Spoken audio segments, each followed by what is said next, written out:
Hey friends, so today I don't know if you can see some of my winter squash.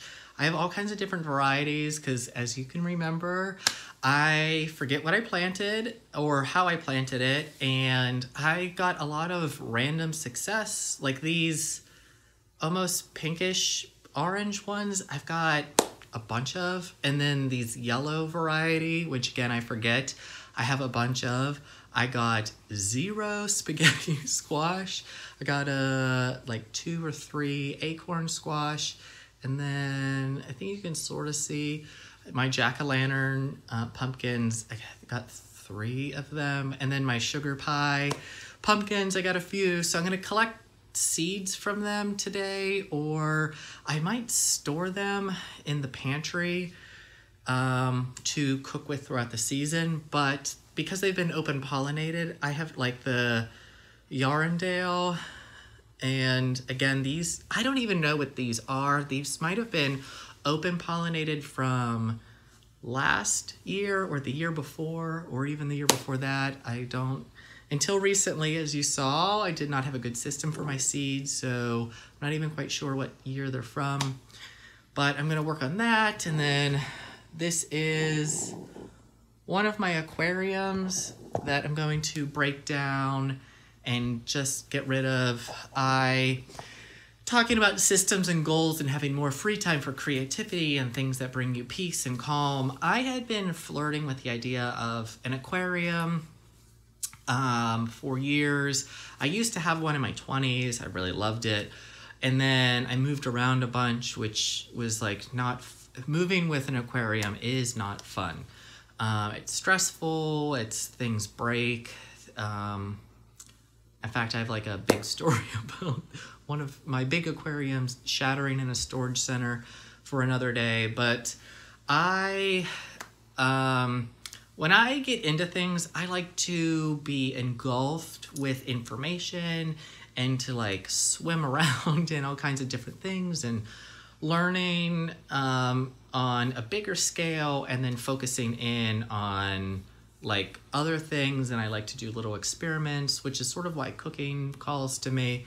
It's something you can like fix along the way. And so in the winter time,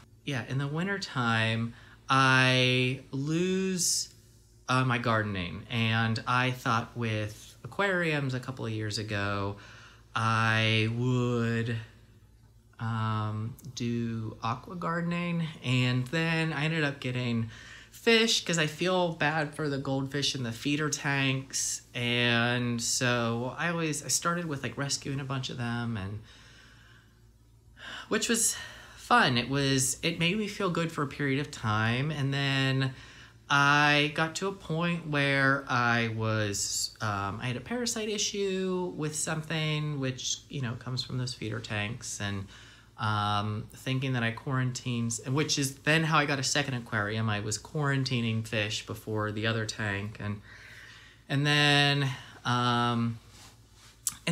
I just sort of got shifted away from the focus of the whole concept of it bringing me relaxation and comfort and creativity in the winter months. And so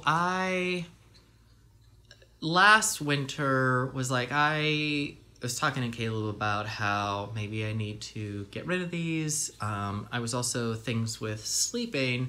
You'd be surprised about the motor and noise pollution, and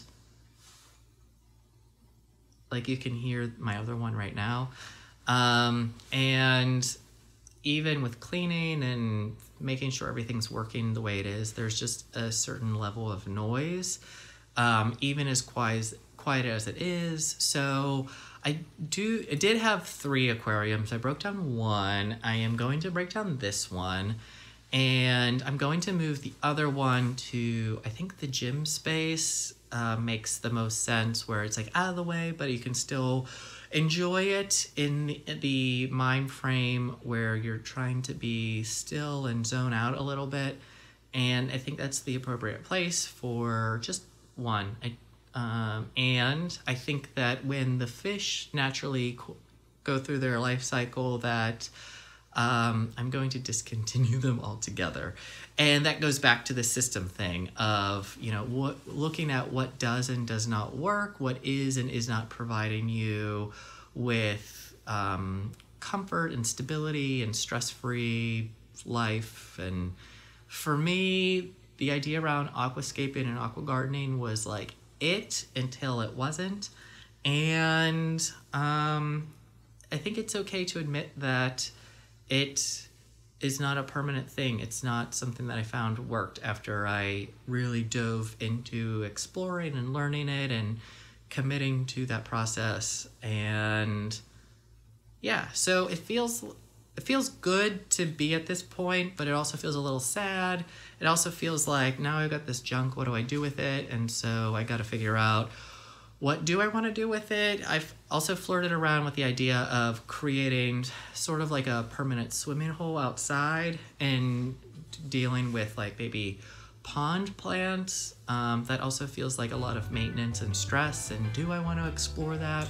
I don't really know. We'll see what the next several months brings. But yeah, so I'm just gonna work on that stuff today.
So I'm not quite sure if you can tell, it's looking a little washed out.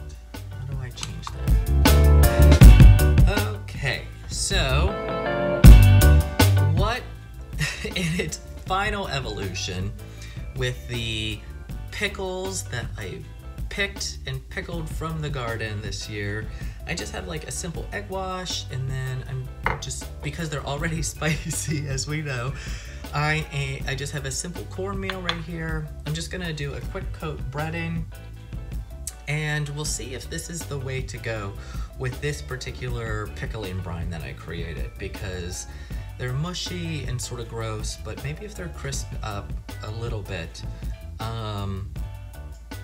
they might be a little bit more enjoyable. Because the flavor is, well, except for the clove, the flavor is mostly there. And it reminded me of, Caleb took me to this like drive-in fast food place many years ago, and where they like brought your food to the car, and it was, one of the things that they, I may just be making this up.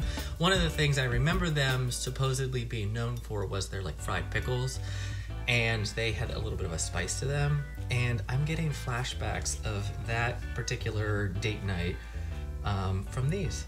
So just wait for the pan and the oil to get hot enough, and then we'll start going.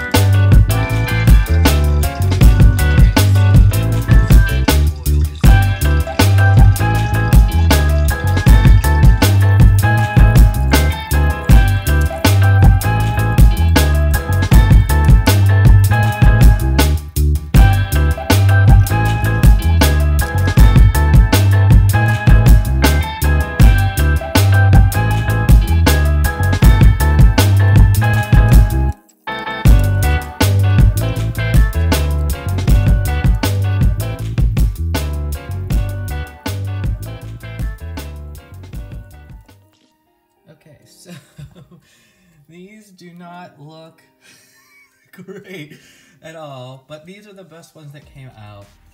I think I had an issue with the hot oil, and also they just look gross, but we're gonna try them. I'm worried about this. I'm worried about this like burning oil. Yay.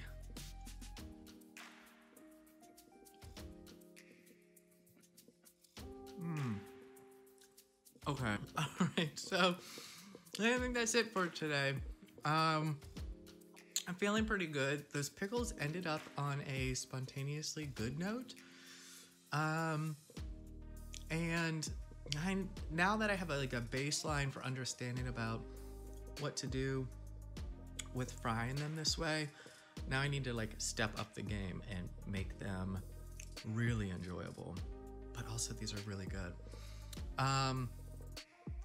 So here's the end of the story for my pickles this year. And yeah, let me know what you thought and how you pickle your pickles. Do you fry them? What do you do to your breading?